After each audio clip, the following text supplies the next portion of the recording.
MyNow News. This is Bindu. Details చూస్తే CM Revanth Reddy పాలనలో ప్రజలంతా సుఖ సంతోషాలతో ఉండాలని, కరోనా లాంటి మహమ్మారులు మరలా తలెత్తకూడదని మంత్రులు శ్రీధర్ బాబు, కోమటిరెడ్డి వెంకటరెడ్డి కోరారు.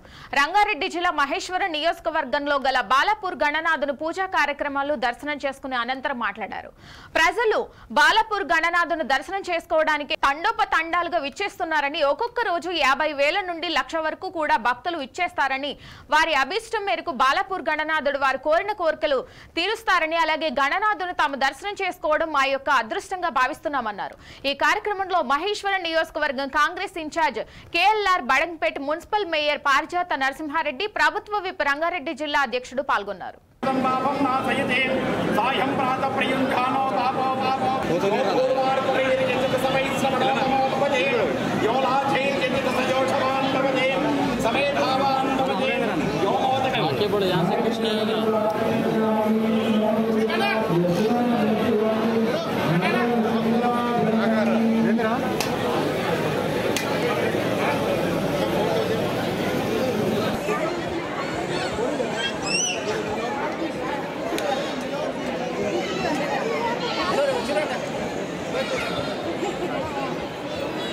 బాలాపూర్ దాన్ని దర్శించుకోవడం మా అదృష్టంగా భావిస్తూ నేను, మా సోదరుడు శ్రీధర్ బాబు గారు గతంలో కూడా ఎన్నోసార్లు రావడం, లాస్ట్ ఇయర్ రావడం జరిగింది, అంతకుముందు రావడం జరిగింది. ఆ స్వామివారిని ప్రార్థించడం జరిగింది. పేదల ప్రభుత్వం, ప్రజా ప్రభుత్వం రావాలని వారిని ప్రార్థించడం జరిగింది.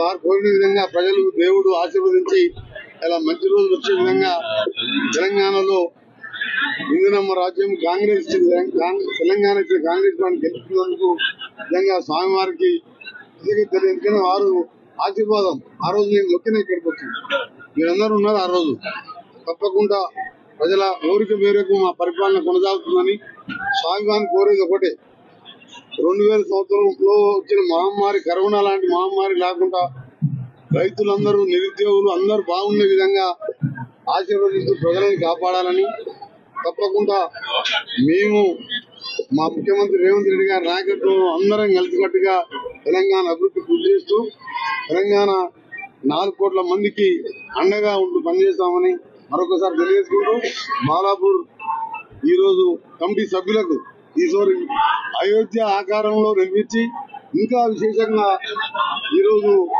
ఈ నవరాత్రి ఉత్సవాలు తీసుకున్న కమిటీ సభ్యులకు ప్రత్యేకంగా అభినందనలు. గత కొద్ది రోజుల క్రితం భారీ వర్షాల కారణంగా పిడుగుపడి మరణించిన మడివి ఎదుమయ్య కుటుంబానికి 5 లక్షల రూపాయల చెక్కును మంత్రి సీతక్క అందజేశారు. గోవిందరావుపేట మండలం కర్లపల్లి గ్రామ శివారులోని టేకులగూడెంకు చెందిన మాడ్వి ఎడుమయ్య పిడుగుపాటు వలన ప్రమాదవశాత్తు మరణించారు. భార్య మాడ్వి సునీతకు 5 లక్షల రూపాయల చెక్ను మంత్రి సీతక్క, మహబూబాబాద్ పార్లమెంటు సభ్యులు పోరిక బలరాం నాయక్, జిల్లా కలెక్టర్ దివాకర్ టీఎస్లతో కలిసి అందించారు. అనంతరం ఫ్రూట్ ఫారం గ్రామంలో 1,86,00,000 నిధులతో NH 163 బీటీ రోడ్ నుండి ఫ్రూట్ ఫారం వరకు బీటీ రోడ్ను, పాత నాగారం గ్రామం బీటీ రోడ్డు నుండి పాత నాగారం వరకు 66 లక్షల నిధులతో నిర్మించిన బీటీ రోడ్ను సీతక్క, మహబూబాబాద్ ఎంపీ పోరిక బలరాం నాయక్, జిల్లా కలెక్టర్ దివాకర్లతో ప్రారంభించారు.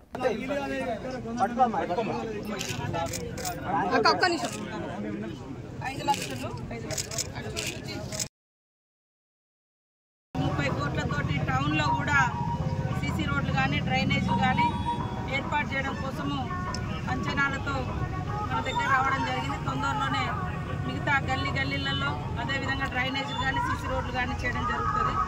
మరి ఇప్పుడు మనకి ఇక్కడ హాస్పిటల్ ఎదురుగా బండారపల్లి రోడ్డు మరి 6 కోట్లతోటి డ్రైనేజ్ 6 లైన్స్ రోడ్స్గా కూడా చేయబోతున్నాం.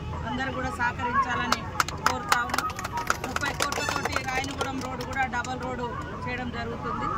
అదేవిధంగా రాబోయే కాలంలో మరి మన ప్రాంతంలో పెద్ద ఎత్తున టూరిస్టులను మరి అట్రాక్ట్ చేయడం కోసం ఇది టూరిజం ప్రాంతం కాబట్టి రామప్ప కానీ, లక్నవరం కానీ, Sammakka Saralamma, Bogatha water falls, national highway ఇవన్నింటిని దృష్టిలో పెట్టుకొని మరికొన్ని నిధులను కూడా ఈ ప్రాంతానికి రాష్ట్ర కేంద్ర ప్రభుత్వాల నుంచి తీసుకొచ్చి ఎంపీ గారు, ఎమ్మెల్యేగా నేను, స్థానిక కలెక్టర్ గారు కూడా వారికి ఉండేటువంటి మరి CSR ఫండ్స్ కానీ, గ్రామాల అభివృద్ధి కోసం వివిధ రకాల కార్పొరేట్ కంపెనీలను కూడా మన ప్రాంతాన్ని దత్తత తీసుకోమని కూడా కొన్ని కోరడం జరిగింది. అట్లా కూడా కొంతమంది ముందుకు వస్తున్నారు.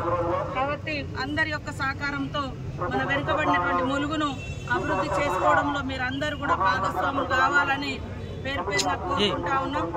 వాజేడు వెంకటాపురం వరకు 400 కోట్లతోటి నేషనల్ హైవే కూడా నిధులు తీసుకొచ్చుకోవడం జరిగింది. రాబోయే కాలంలో స్కూల్స్ కానీ హాస్పిటల్స్ కానీ మరి గ్రామీణ కమ్యూనిస్టు ఉద్యమకారుడు సిపిఎం పార్టీ జాతీయ ప్రధాన కార్యదర్శి సీతారాం ఏచూరి అందరికీ ఆదర్శప్రాయుడని ఏపీడబ్ల్యూజేఎఫ్ జిల్లా కన్వీనర్ వరదరాజులు జయరాజ్ బాలసుబ్రహ్మణ్యులు అన్నారు. చిత్తూరు నగరంలోని గాంధీ విగ్రహం వద్ద సీతారాం ఏచూరి మృతికి సంతాపం తెలుపుతూ ఆయన చిత్రపటానికి పూలమాలలు వేసి ఘన నివాళులర్పించారు. ఈ సందర్భంగా మాట్లాడుతూ కమ్యూనిస్ట్ భావజాలాలను విస్తృతపరుస్తూ జర్నలిస్టులకు ఆదర్శంగా నిలిచిన ఏచూరి నేటి యువ జర్నలిస్టులకు ఆదర్శమన్నారు. ఆయన అడుగుజాడల్లో నడుస్తూ ఏపీడబ్ల్యూజే ఫెడరేషన్ ఆధ్వర్యంలో జర్నలిస్టుల సమస్యలపై పోరాటాన్ని కొనసాగిస్తామని స్పష్టం చేశారు. ఈ కార్యక్రమంలో సంఘం నాయకులు కో కన్వీనర్ జయప్రకాష్, కృపానందరెడ్డి, కేశవులు, వీరరాఘవులు, దినేష్ ధరణి, కుబేరన్, నాగరాజ్, మురళీ, సత్యం ప్రసాద్ తదితరులు పాల్గొన్నారు.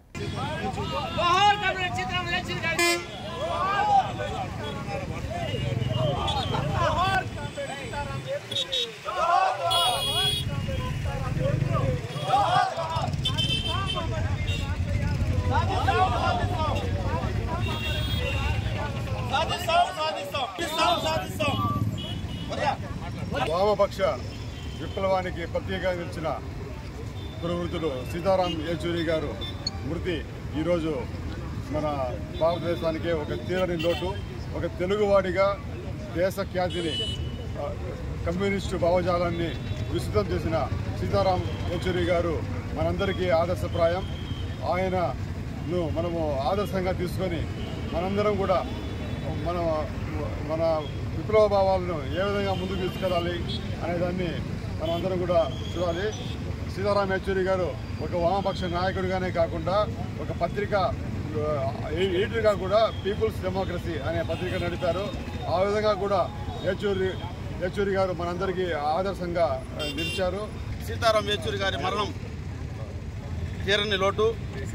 పత్రికా రంగానికి ఆయన చేసిన కృషి ఎనలేనిదని జర్నలిస్టులుగా మనం ఆయన్ని గుర్తు చేసుకోవాల్సిన అవసరం ఉంది. పీపుల్స్ డెమోక్రసీ పత్రిక ఎడిటర్గా ఆయన ఇప్పటికి కూడా తన సేవల్ని అందిస్తున్నారు.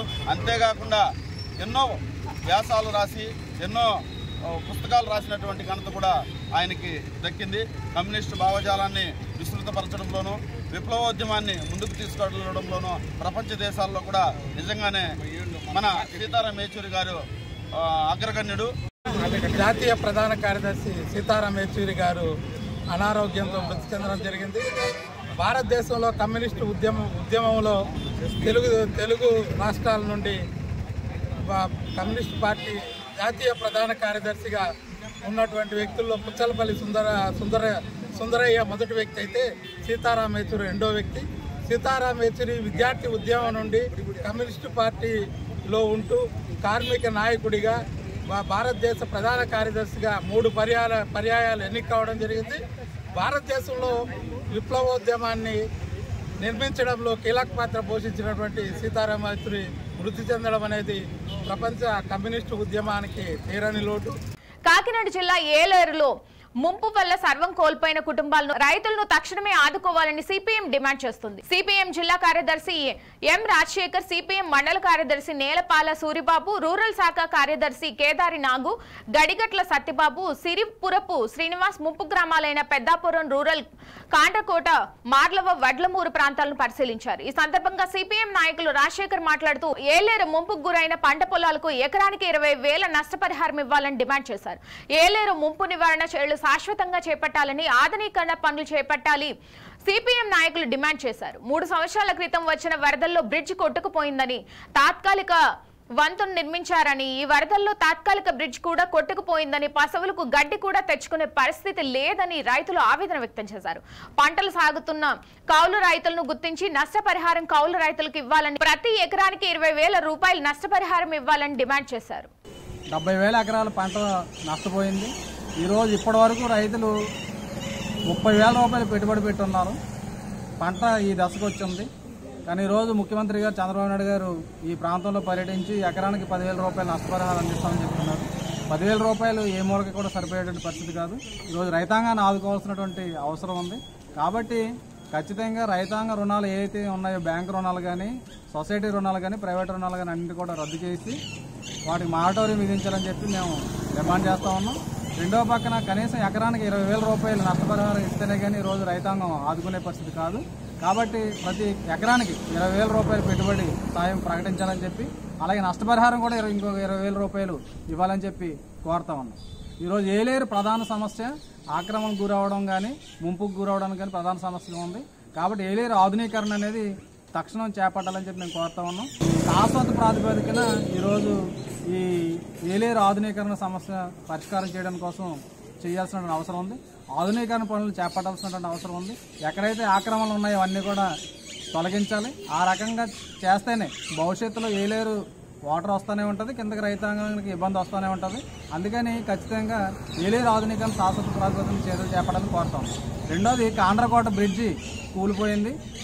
100 ఎకరాలకి పంటల భూములకు వెళ్ళేటువంటి రైతాంగానికి దారి లేకుండా అయిపోయింది. ఈరోజు కనీసం పశుగ్రాసులు తెచ్చుకుంటున్నామన్నా బ్రిడ్జ్ పైకి ఎక్కి ఈరోజు దిగి చాలా ఇబ్బందులకు గురవుతున్నటువంటి పరిస్థితి ఉంది. తక్షణం కాండ్రకోట వంతున ఏదైతే ఉందో తాత్కాలికంగా రైతాంగానికి ఉపయోగపడే పద్ధతిలో వరద తగ్గిన వెంటనే తాత్కాలిక బ్రిడ్జ్ వెంటనే నిర్మించాలి. రైతాంగానికి రాకపోకలకి అవకాశం కల్పించాలి.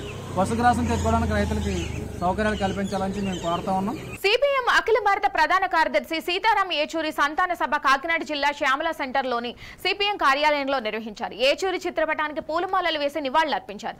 ఈ సందర్భంగా నిర్వహించిన సభను ఉద్దేశించి సిపిఎం జిల్లా కార్యదర్శి టి అరుణ్ మాట్లాడుతూ పార్టీ నిర్మాణంలో సైద్ధాంతిక పాత్ర పోషించిన పోరాట యోధుడు ఏచూరి అని కొనియాడారు.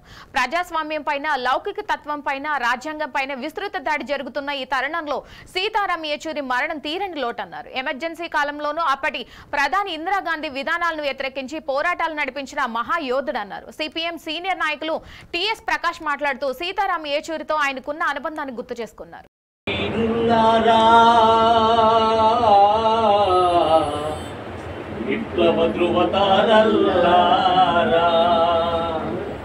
శ్రద్ధాంజలి ఘటిస్తున్నావు, అరుణాంజలు అర్పిస్తున్నావు, అనుమూసిన వీరులారా.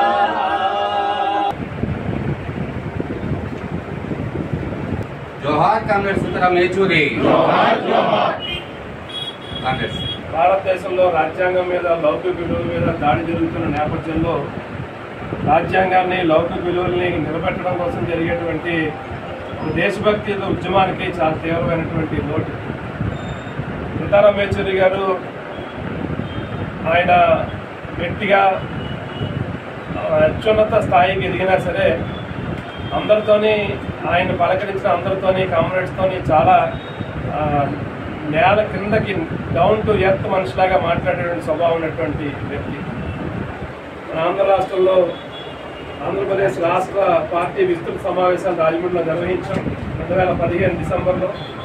ఆ సందర్భంగా ఆయన రాజమండ్రి వచ్చిన సందర్భంలో ఆయన రాజమండ్రిలో బహిరంగ సభలో కూడా పాల్గొన్నారు. ఆయన ఆ బహిరంగ సభలో పాల్గొనే సందర్భంలోని, విస్తృత సమావేశాల సందర్భంలోని ఆయన ఇక్కడ ఉన్నటువంటి అందరితోని చాలా స్నేహశీలిగా మాట్లాడిన విషయాలన్నీ మనందరికీ ఇక్కడ ఉన్న అందరికీ గుర్తున్నాయి.